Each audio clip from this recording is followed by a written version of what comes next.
ವಹಿಸಿ ಒಂದು ಗಾಡಿಯನ್ನು ಇಂಟರ್ಸೆಪ್ಟ್ ಮಾಡಿದ್ದೆವು ನಾವು. ಆ ಗಾಡಿಯಲ್ಲಿ ಸುಮಾರು 84 ಕಿಲೋಸ್ ಆಫ್ ಗಾಂಜಾ, 84 ಕಿಲೋ ಗಾಂಜಾವನ್ನು ಸಾಗಣೆ ಮಾಡಬೇಕು, ಹೈದರಾಬಾದಿಂದ ಮಹಾರಾಷ್ಟ್ರಕ್ಕೆ ಸಾಗಣೆ ಮಾಡಬೇಕಂತ ಪ್ರಯತ್ನ ಮಾಡುವಾಗ ನಾವು ಇಂಟರ್ಸೆಪ್ಟ್ ಮಾಡಿ ರೈಡ್ ಮಾಡಿ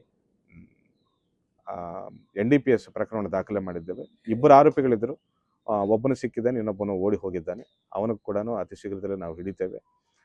ಈಗಾಗಲೇ ನಾವು ಹಲವಾರು ಬಾರಿ ಹೇಳಿದ್ದೇವೆ, ನಾವು ಜಿಲ್ಲೆಯಲ್ಲಿ ಗಾಂಜಾ ಸಾಗಣೆ ಮಾಡ್ಬೋದು, ಪೊಲೀಸರು ಕದ್ದು ಮುಚ್ಚಿ ಸಾಗಣೆ ಮಾಡ್ಬೋದು ಅಂತ ಪ್ರಯತ್ನ ಮಾಡ್ತಿರೋ ಎಲ್ಲರ ಮೇಲೂ ನಾವು ನಿಗಾ ವಹಿಸಿದ್ದೇವೆ ಅಂತ ಹೇಳಿದ್ದೇವೆ.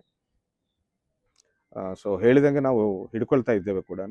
ಜಿಲ್ಲೆಯಲ್ಲಿ ಯಾವುದೇ ರೀತಿಯ ಮಾದಕ ವಸ್ತುಗಳ ಸಾಗಣೆಗೆ ನಾವು ಆಸ್ಪದ ನೀಡಲ್ಲ ಅಂತ ಮತ್ತೊಂದು ಸರಿ ನಾವು ಹೇಳ್ತಾ ಇದ್ದೇವೆ.